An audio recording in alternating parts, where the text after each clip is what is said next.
Today we will look into theorems of Pappus and Galdenus. Actually, these theorems offers a simple way to computing the area of surface of revolution and the volume of bodies of revolutions.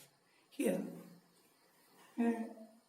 length is given, a curve having length capital L is given, which is revolving about a non-intersecting axis like this.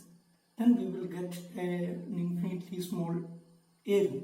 Or if we take a small length out of this capital L, dl, and that dl rotates about a non-intersecting axis like this, then we will get a small strip of area.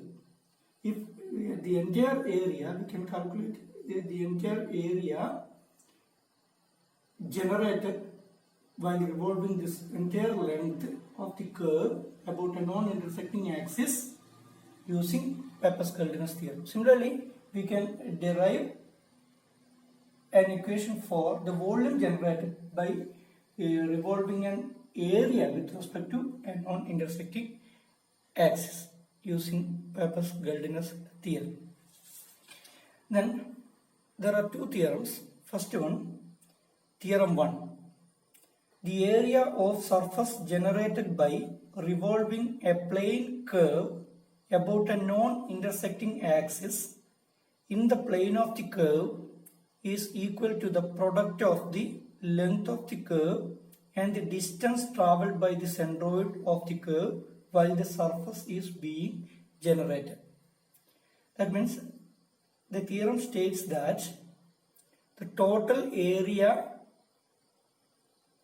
of the surface generated by revolving a plane curve about a non-intersecting axis, that is most important one, about non-intersecting axis in the plane of the curve. In the plane of the curve, that means that the non-intersecting axis and that curve must be in a same plane. In the plane of the curve is equal to the product of the length of the curve and the distance travelled by the centroid of the curve while the surface is being generated.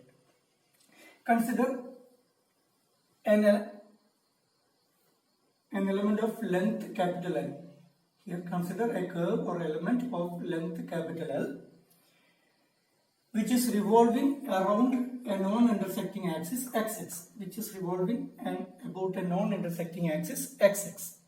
Then, according to the Pappus-Galdenus first theorem, the entire area generated during the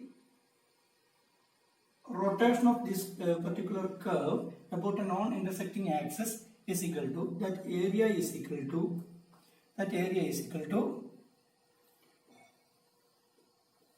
integration of this small strip of area, integral dA, and that dA is equal to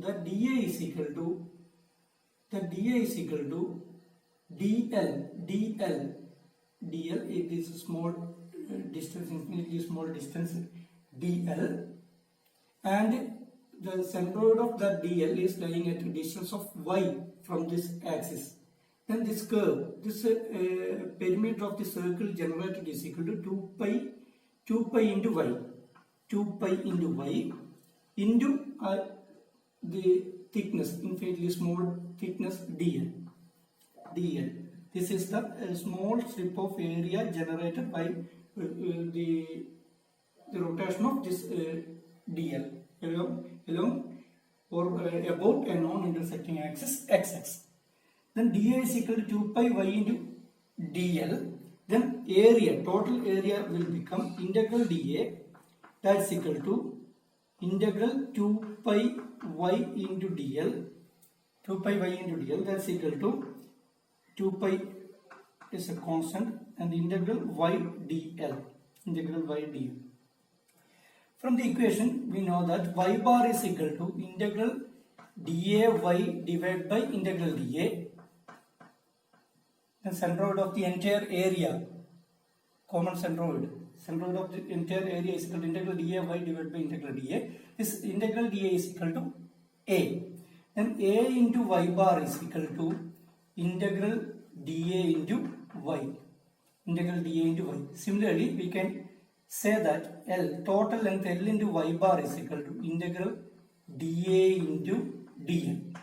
In the case of length or curve, one dimensional curve, L into y bar is equal to integral dA into dl. Then integral y into dl. Sorry, this y into integral y into dA, instead of dA we can use dl. Integral y into dl. L into y bar is equal to integral y into dl, so that this integral y dl will become Ly bar. Ly bar. That's equal to, we can substitute the value here in 2 pi y bar into L. And total area is equal to 2 pi y bar into L.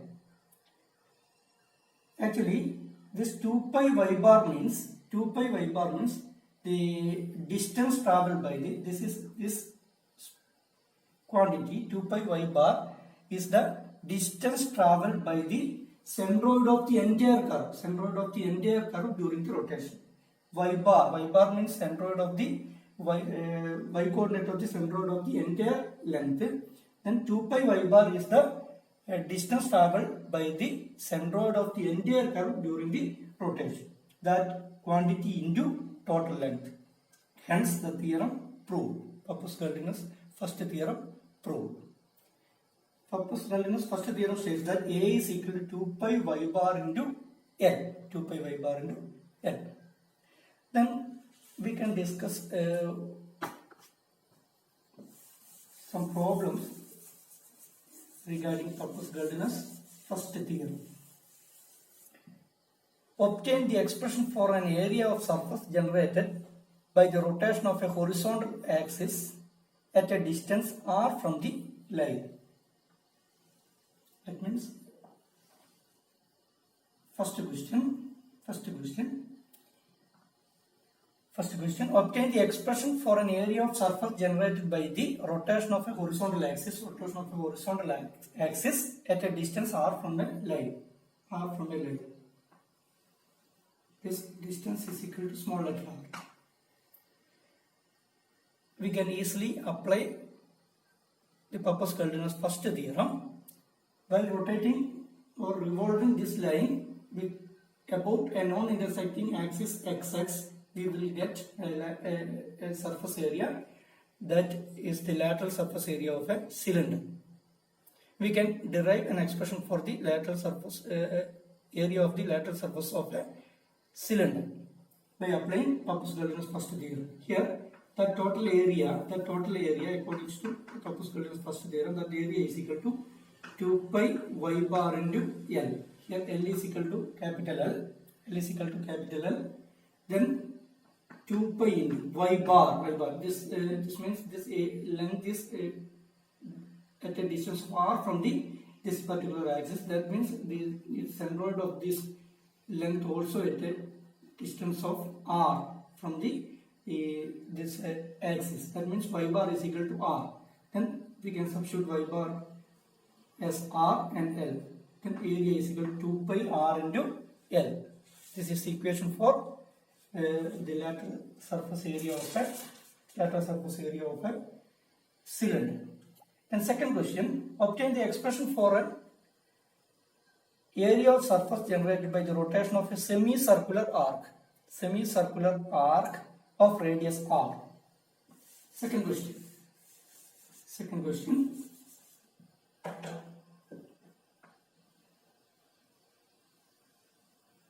We can find out the surface area of a surface generated by the rotation of a semicircular arc of radius R.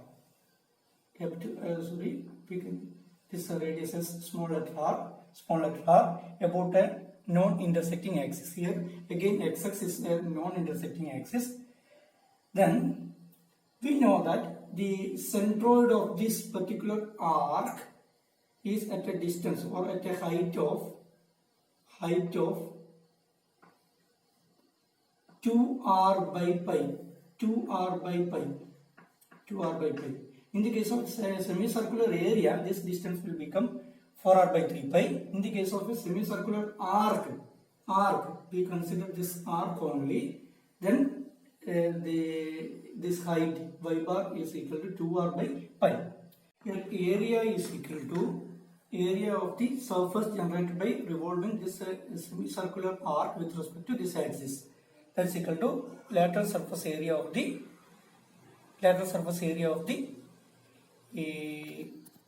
sphere, lateral surface area of the sphere generated.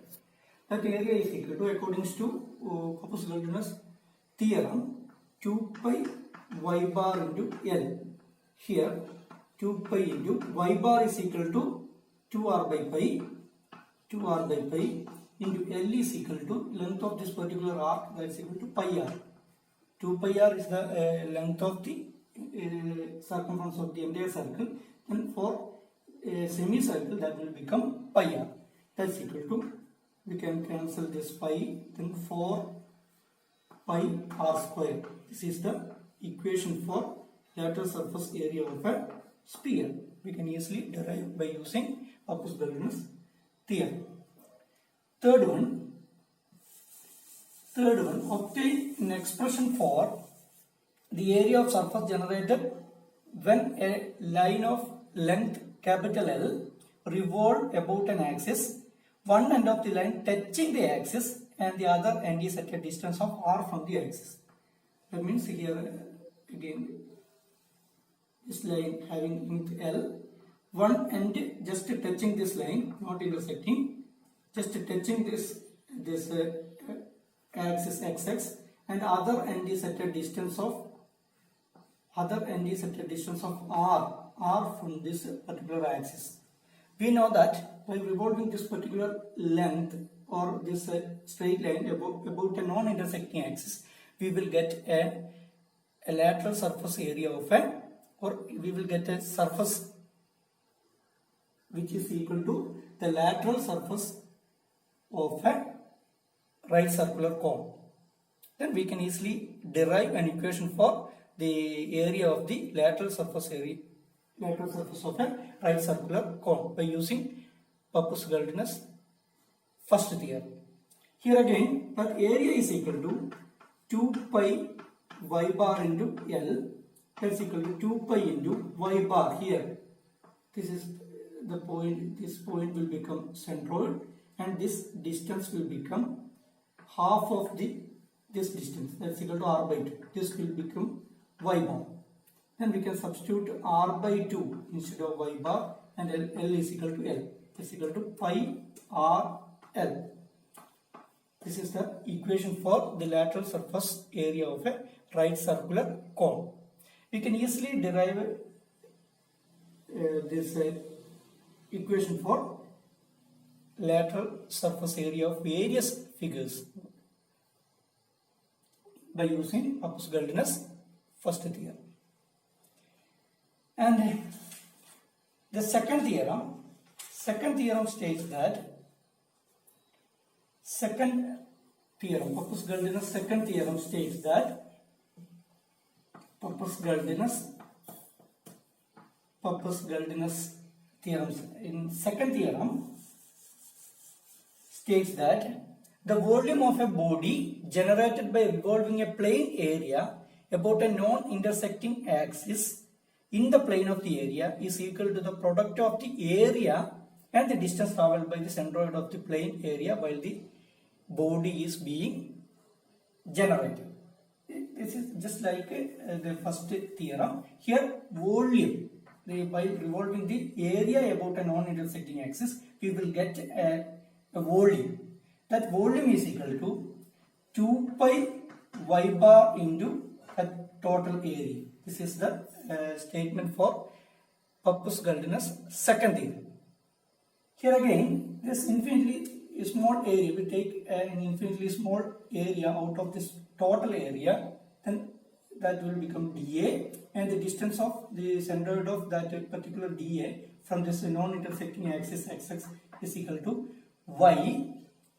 Then while revolving this infinitely small area, we will get a volume, infinitely small strip of volume. strip of volume, that dV is equal to, that dV will become 2 pi y into that area, dA, 2 pi y into that area. Then total volume generated while revolving the entire area about a non-intersecting axis is equal to integral dV, that's equal to integral 2 pi y into A, 2 pi y into dA, that's equal to 2 pi is a constant, integral y dA. Then we know that integral y dA is equal to y bar into A. Once again, here total volume generated is equal to product of 2 pi y bar and A. 2 pi y bar and A. This 2 pi y bar is the distance traveled by the centroid of this entire area during the rotation, about a non-intersecting axis. That distance into total area will become the total volume. This is the statement for Pappus-Guldner's second theorem. Hence the theorem proved. Here total volume is equal to 2 pi y bar into capital A. 2 pi y bar into capital A. Once again, we can derive so many equations by using Pappus-Guldner's theorems. First one, this distance, while rotating this area having this width is equal to, we can take that width as R and this length as L, and this total area is equal to RL. While rotating this total area about a non-intersecting axis, we will get a volume of a cylinder.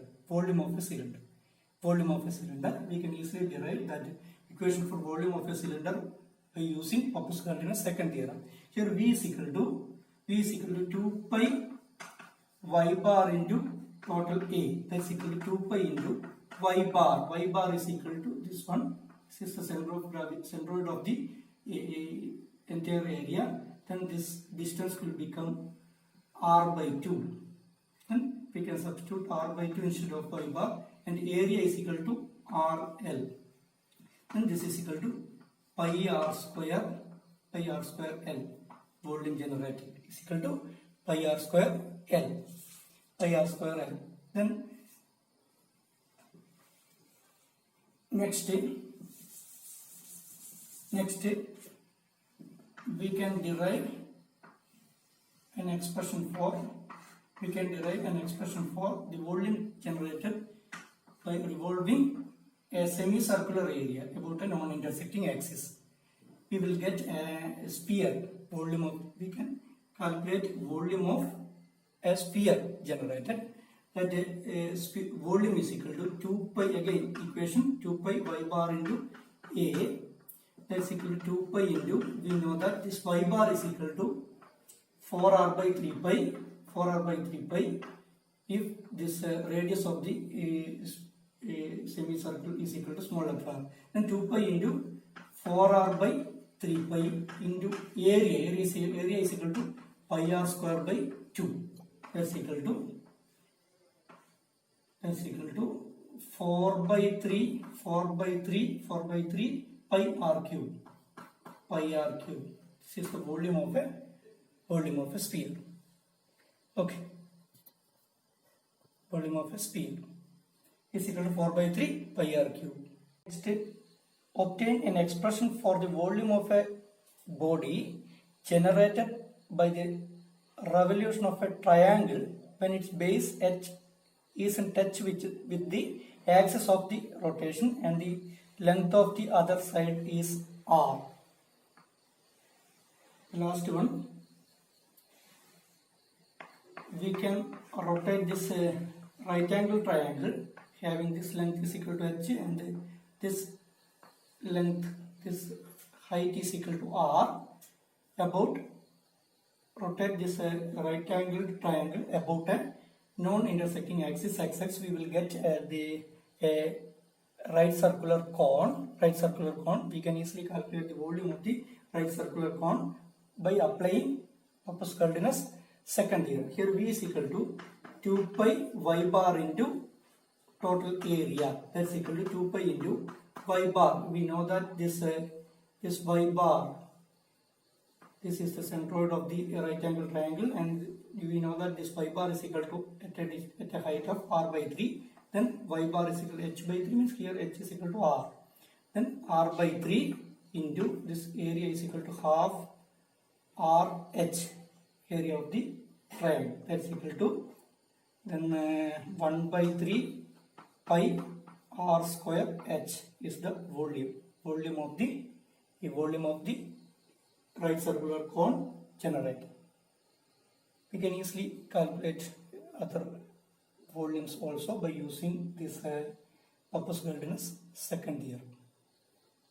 Thank you all.